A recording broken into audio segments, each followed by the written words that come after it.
This MT-10 has been my favorite motorcycle for years. It's fast, it's loud, and it's everything I could ever want out of a motorcycle. But recently, there's been something that's come up that's made me wonder if the MT-10 needs to keep its place in the garage. Now, I'm not going to tell you what that is yet, but by the end of this video, I think you guys are going to understand what I'm talking about. When I got this motorcycle originally, I had come from a long line of super sports, and while I had ridden naked bikes before, I had never owned one, and when I rode this thing, it hit the spot. That cross-plane sound, the torque, the comfort, this thing has very quickly become my benchmark motorcycle. Every new bike I ride, I'm comparing it to this one. If we're gonna be really honest, this is the motorcycle that made me fall back in love with motorcycling right before I stopped riding entirely, but that's a different video that I'm gonna work on to tell you guys, because that's a whole different story.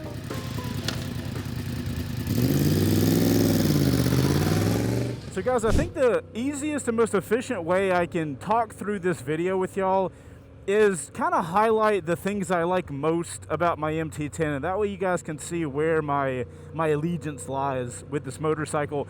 And the first thing that caught me when I rode this bike was, it was actually one of the first naked bikes that I ever rode that really felt like it had the sport bike level performance equivalent in a comfortable naked platform. If you guys don't know, the MT-10 has the CP4, and the CP4 is Yamaha's cross-plane crank that the R1 uses. But anyway, this was the first naked that after I rode it, I was like, oh my God, I can feel the R1 inside of this motor.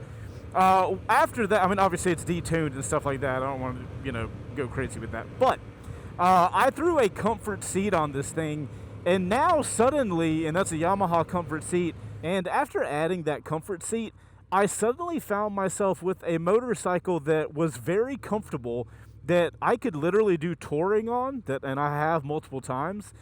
But whenever I wanted to open it up and really get, aggressive with the riding, I had a motorcycle that had the internals of a super sport.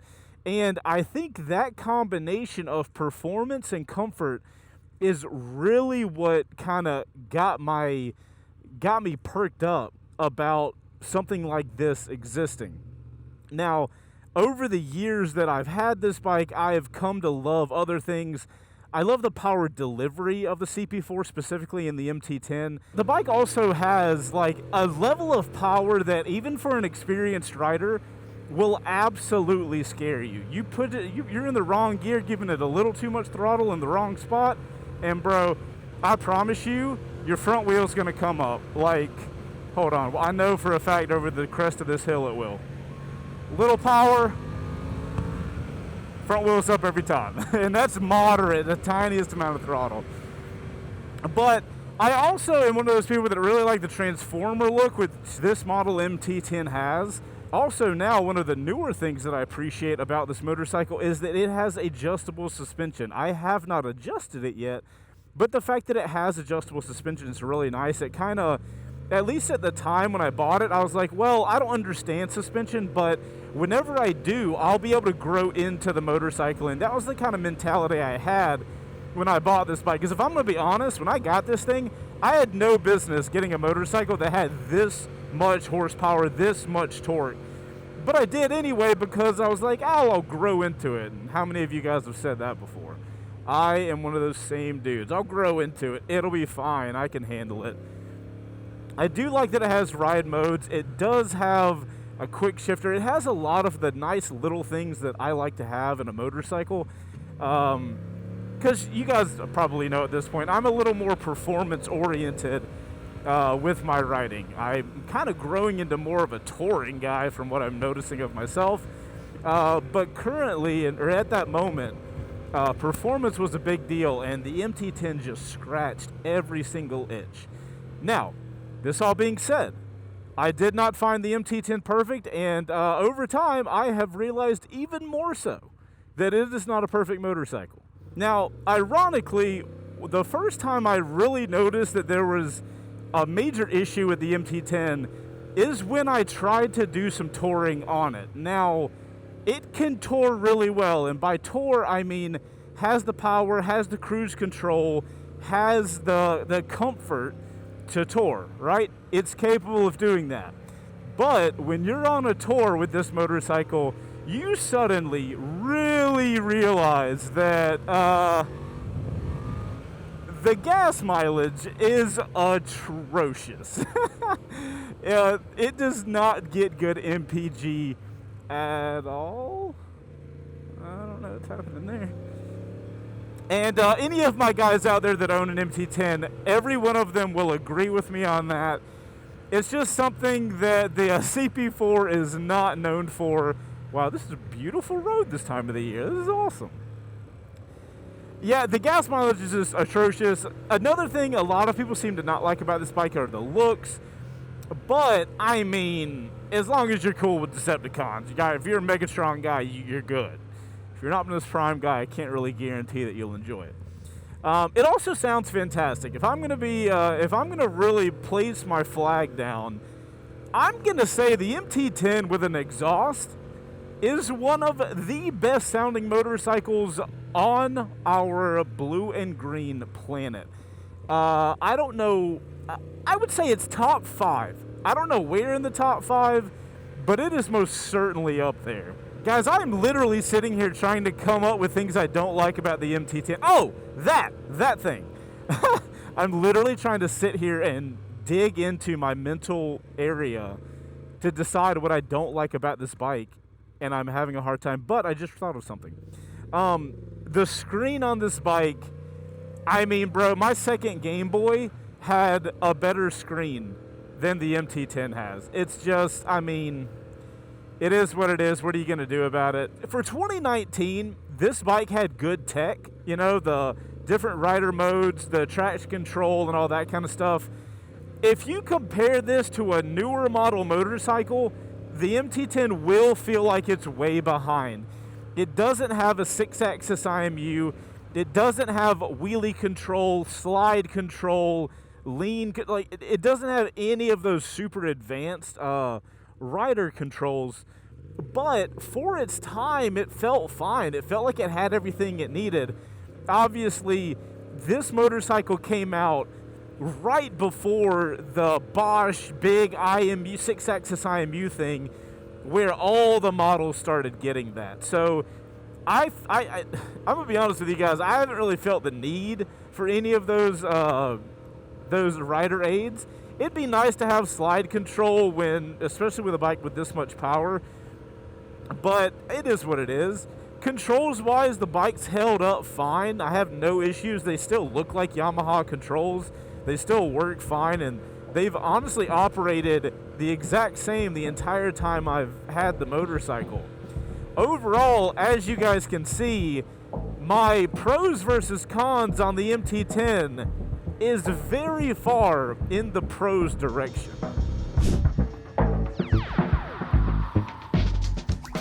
Now, I have literally ridden hundreds of motorcycles since I got this MT-10. Every year there's a new model, a new engine, a new piece of tech, and every single time it's the next big thing. But no matter how new, how advanced, how powerful, nothing ever really got me saying, yeah, I could replace my MT-10 with this. This thing's just been a constant throughout so much of my riding career, and it's always the bike I've been going back to after my test rides, you know? And then we started the Aprilia Creator Grand Prix. Now, our team just had to pick a bike for this series, and we ended up choosing something that I honestly didn't expect much from. It wasn't intended to be a replacement for my MT-10, it was just the one that made the most sense for the project. But after spending some considerable time with it, I started realizing that it was doing something for me that no other motorcycle had done. And that bike is the 2026 Aprilia Tuono 660 Factory, and it has totally changed how I look at my MT-10.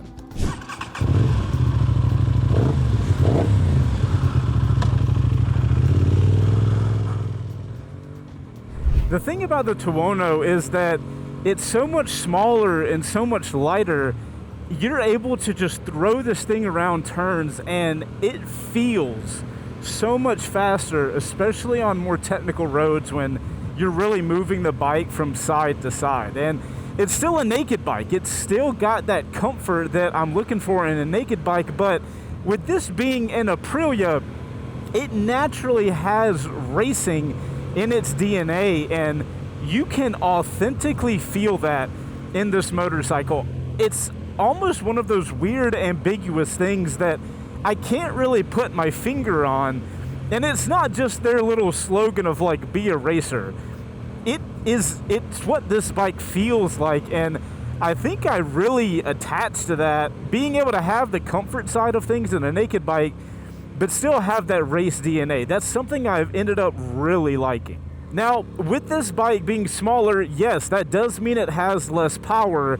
Oh no, we got windshield wipers going on. We're about to hit some rain, boys and girls.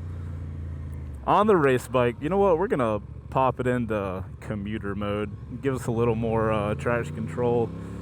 Give us a little more ABS. Now guys, with this bike being smaller, that does come with it having less power. And I'm looking at that as a positive. Because of that less power, I get to have a much more engaged riding experience.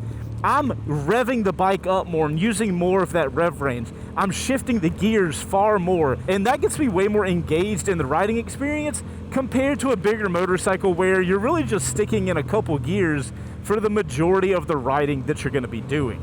And I'm not gonna lie, one area where this thing destroys the MT-10 is rider aids, and Aprilia know how to put some rider aids on a motorcycle.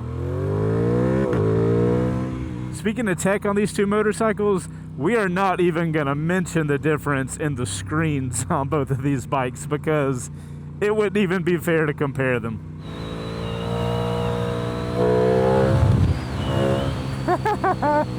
Wheelie control is like, no! A surprising difference between the Tuono and the MT-10, or at least surprising to me, were the brakes. Now, the MT-10 doesn't have anything bad, but the Brimbos on this Tuono, mixed with the feel that you get in the lever, is insane how a lighter motorcycle has brakes that feel that much stronger. I've had to bring this Tuono to a stop quick, both on the road and on the track, and it performs fantastic every time. When it comes to the MT-10, it has brute force. When it comes to the Tuono, it's got the finesse. And even though this thing doesn't have as much power as the MT-10, trust me, it still has plenty. It's kind of wild seeing both of these bikes in the same comparison video because on paper, they shouldn't even be in the same conversation. Over here, we got a 998cc cross-plane, 160 horsepower, 84 foot-pounds of torque, whereas on this side of the room, a 659cc parallel twin, 100 horsepower, 49 foot-pounds of torque. So in theory, this shouldn't even be close, and yet it is. Guys, I've been riding for almost 15 years, and I think I finally got to that point where I'm stopping chasing horsepower. Look, when you're new, you want the loudest, fastest, most ridiculous thing you can get. But the longer you ride, the more you realize power is not what makes a motorcycle great. It's actually balance and confidence and the connection you have with the motorcycle. That's what surprised me about this thing. Yeah, it's smaller, but it's alive and it lets you use every single ounce of it, every corner, every gear, every rev. And that's where the fun really is. I mean, look at my own garage. I literally just bought a Tenere 700, another middleweight. 5 years ago, me would have thought that made absolutely no sense, but these days I'm realizing that's where all the fun is. So yeah, my MT-10 is always gonna be special, but maybe this is what growth looks like. I'm chasing better rides instead of bigger rides. So is the Tuono going to replace my MT-10? Maybe not officially, but what it did is really make me rethink what makes a bike great. After all, the Tuonos are onto Garage giveaway bike this season, so at the end of the season, I'm going to be giving away to one of you guys that have entries. If you guys want to get entries to win that Tuono, links in the description down below, as always. For me right now, what really gets me coming back to my MT-10 are all the memories that I've had on the motorcycle and all the adventures I've done on it, and all the adventures I'm yet to do on it and going to get to in the future. And for right now, that's more important to me than upgrading to a different motorcycle, regardless of the engine size. You guys let me know in the comments down below. What are you guys looking for in a motorcycle, and have you found it in the bike that you have? Hope you guys enjoyed this video. I'm Chaseontwowheels. You guys go ride safe on whatever you're riding on, and I'll see you in the next video. Later.